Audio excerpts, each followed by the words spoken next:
Hello everyone, AmyR here with Prairie Paper and Ink, and I have this fun sunset sort of themed card for you guys. And to create the sunset, I started off with a piece of Bristol smooth white cardstock and then several of Simon Says Stamps inks, all of which are dye inks. And I started with my lightest, and I'm using my Distress or Ranger Mini Ink blending tool. And one thing to note with dye inks like this, as well as other brands like Hero Arts or My Favorite Things, is these do blend very nicely together. You just have to let them dry because they smooth out. Even when you stamp them, they smooth out as they dry. So it might look a little bit splotchy, but you'll see once this is all dry how nicely they've blended together. And I was just experimenting with the Bristol Smooth. I just kind of had a feeling the inks would kind of blend better on it because it's a smoother surface. And I think it did. So I had started with, I'll have all the inks listed in the description, but it'll be Lemon Chiffon, Duckling, Twirling Tutu, Apricot, and Teeny Bikini. I love the names of their inks. So I sponged all those colors on and blended them all together to kind of create, in my head I was thinking like sunset. So did that, and then I trimmed down the piece till it was about 4 inches by 5¼ inches. And then I pulled out the Pretty Pink Posh Rainy Days stamp set and the coordinating dies. I wanted to die cut a couple clouds from this background, but before I get to that, I grabbed a piece of vellum and I coated it with my anti-static powder tool, and then I grabbed the 2 clouds from the stamp set. There's an outline cloud and a solid cloud. So I'm going to stamp those onto the vellum with Versamark ink, so a clear, sticky, slow-drying ink. And I ended up stamping the outline 3 times, and I stamped the solid image twice. And then I'm going to coat all of those with some white embossing powder. And once I've tapped off the excess, I can heat that with my heat tool until it's all melted, which on vellum does not take very long at all. Always let your heat tool kind of heat up first, but then it only takes a few seconds to quickly melt the embossing powder, and then you're good. If you overheat vellum, it will crinkle really badly because it's so thin.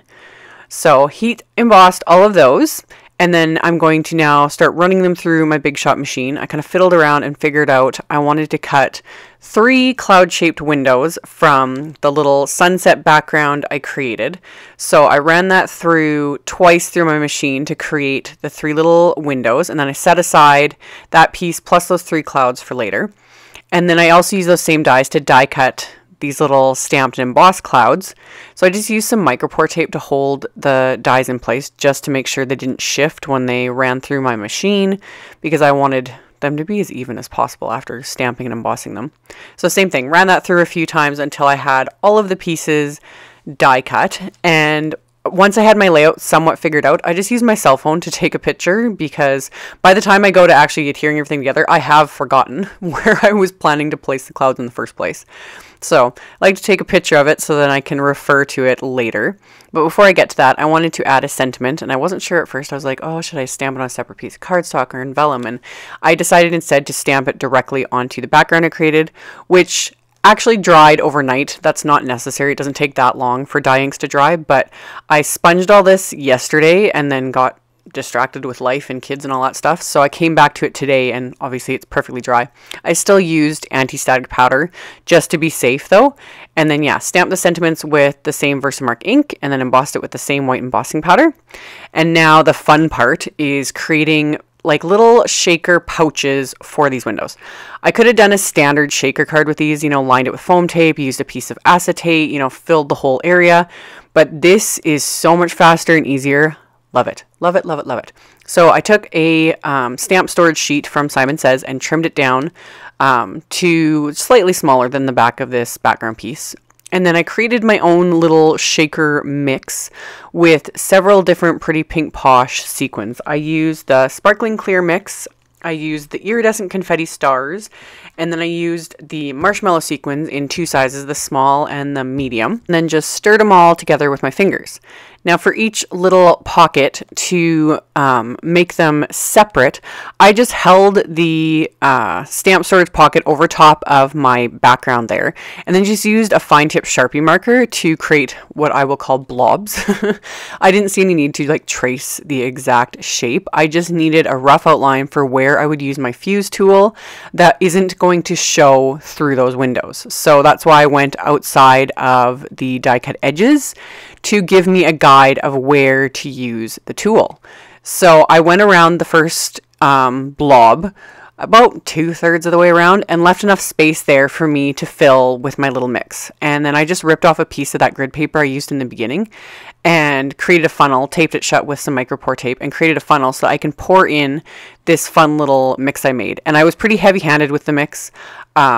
I wasn't creating so much a shaker card as just these fun fill cloud, shimmery filled windows, I guess. I don't even know what you would call it. But yeah, I filled them up quite a bit, not totally full, but a fair bit, and then sealed it shut with the fuse tool. So being really careful with my fingers, like you have to be very aware of where this tool is and where your fingers are, because this thing gets insanely hot. And FYI, that kind of craft colored backing that I'm using with my fuse tool, you can use a glass cutting sheet if you want. That's great. This is actually just several layers of scrap cardstock. I'm very aware when I do this. I don't let the tool like sit on that cardstock. Obviously it'll burn. I just find it has enough give to it that I can use this tool and it seals really well. So again, whatever floats your boat. Some people use like a masonite style board or a clipboard. Some people use a cutting plate. Do not use like the cutting mat you can see on the like bottom there with all the lines on it. That would probably melt. I wouldn't use it on there. So I just use this cardstock and I keep it for that. So I did this little technique 3 times for each of those blobs. Just sealed it 2/3 of the way around, used the funnel, filled it up, and then sealed it shut with my fuse tool. And then for the card base, I'm using some heavyweight white cardstock that I'd cut to 5.5 by 8.5 inches, and then I scored it at 4 1/4, so it'll be a landscape top folding A2 size card. And then my sponged and die cut background, I was very generous with my ATG adhesive and went all around it with that, and then pressed down the little shaker component that I had created. So press that down really well. And I could have adhered this flat to the card if I'd wanted, but I wanted to have a little bit of dimension. So I grabbed foam tape, and I was really generous with the foam tape. Again, you could use fun foam if you wanted for this, and cut out those windows, same thing, but I didn't feel like it. The foam tape was quick and easy, so I just added 1 layer of that. So it pops it up a bit and enables the little shaker bits to move a little bit, but it's not so chunky and dimensional and thick like other shaker cards I've made. Like back in the day, I used to make it, and I'd always use 2 layers of foam tape, all that stuff, and it makes for a really, really big card. So that's why I'm loving the fuse tool and doing these little like windows and pockets and things. It just enables you to make them, and then your card isn't so insanely bulky, so you can still pop it in the mail. When I finish this, I technically would pop it in the mail easily, but then I add a bunch of more sequins, so I would probably put a piece of foam or put this in a bubble envelope, because yeah, right here I go and put on like tons of extra sequins. So if you left those off, this would mail quite easily, but I can't leave well enough alone. So I popped up the 2 solid embossed clouds with foam tape as well, because I like the dimension. And then I adhered all these random sequins with that same multi-medium matte adhesive. And then I took the clouds that I had die cut from the beginning and that 1 extra outlined vellum cloud and just adhered those to the inside of the card just to finish it off.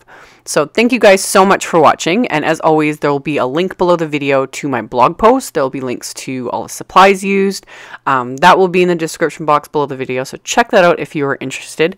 Thank you all so much for watching and subscribing and thumbs upping my videos, and all of the comments. I read them all and try to respond as I can, and I will catch you guys next time. Bye!